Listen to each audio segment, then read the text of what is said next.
Morning to you. Now, dealing with the aftermath of a stroke is always very traumatic, isn't it? But for our next guest, there's been an added stress. Sarah Colwill from Devon spoke with a strong West Country lilt until an acute migraine inflicted a form of brain damage.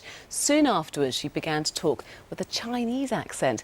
Now, she's since been diagnosed with a condition called foreign accent syndrome. And as you can see, Sarah is here this morning alongside Dr. Hillary. And we have to say, we were just chatting to you, Sarah, before we came on air. It's incredibly brave of you to come and talk to us. This only happened a month ago, didn't it? Yes. And I know that you've been suffering from severe migraines for many, many years. You had a very bad attack of one and you were sent to hospital and you came round with a completely different voice. How did you feel when that happened?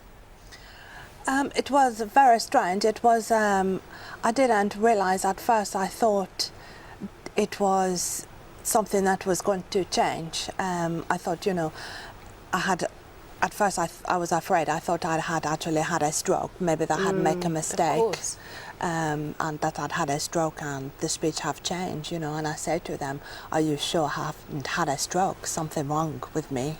I can't speak." And you do sound like you've got a very strong Chinese accent, almost like you've been living in China for many years. But you were, well, not born in Plymouth, but you spent most of your life living there and you've had a very strong local accent. I mean, it's extraordinary, the change, isn't it? And even though I was not born, even though I was born in Germany, because my father was born, my father was in the army. So I was born on a military base, so I was always around English people. I was never around German people anyway. It's extraordinary. Always around the English accent. You're married, you've got 2 stepchildren. How have your close family and your friends who've known you for many years reacted when you first kind of woke up and started speaking with this Chinese accent? They found very strange. You can imagine a lot of jokes and, funny. We're quite a humorous family. So Karen Kath Lockett lives in Stafford in the Midlands with a husband and 2 teenage children. She suffers from a strange disorder which has doctors baffled. I love all these tutti Italianese gojas.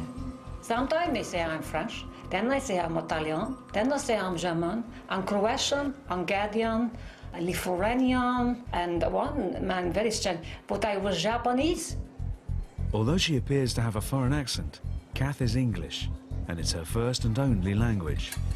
Oh, that's a nice one. You like that? Lots of detail, no? Is it one or is the 2 together? No? Kath's symptoms began in March 2006, when she started suffering severe head pain.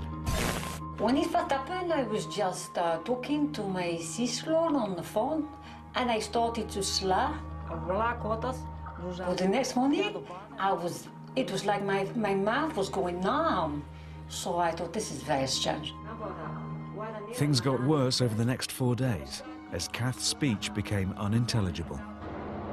She couldn't speak at all, and she had like a pen and paper to write and to communicate with everyone. In the beginning, when I first read my own speech, I didn't even know if I was going to speak again. She started to learn to speak again. This accent came with it, which was a big shock to everyone.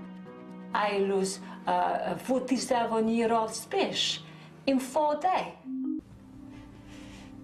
She has trouble with sentences and putting words together in long words. You can't say my name correctly, which is Amanda. It comes out Ama. It's again part of what you lose again. It's your own, not being able to say your own children's name correct. It's like you don't know them, It's like you're a stranger.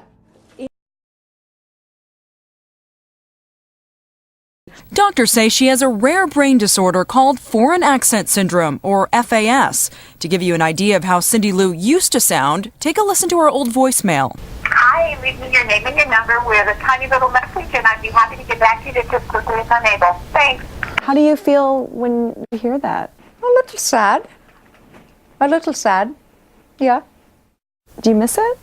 Well, you hear it. It's a little sassy voice, It's a voice I have for, 49 years. And, it's a voice that I'm used to. It's the voice that I said I do to. It's the voice that I spoke to my grandchildren with, when they were first born.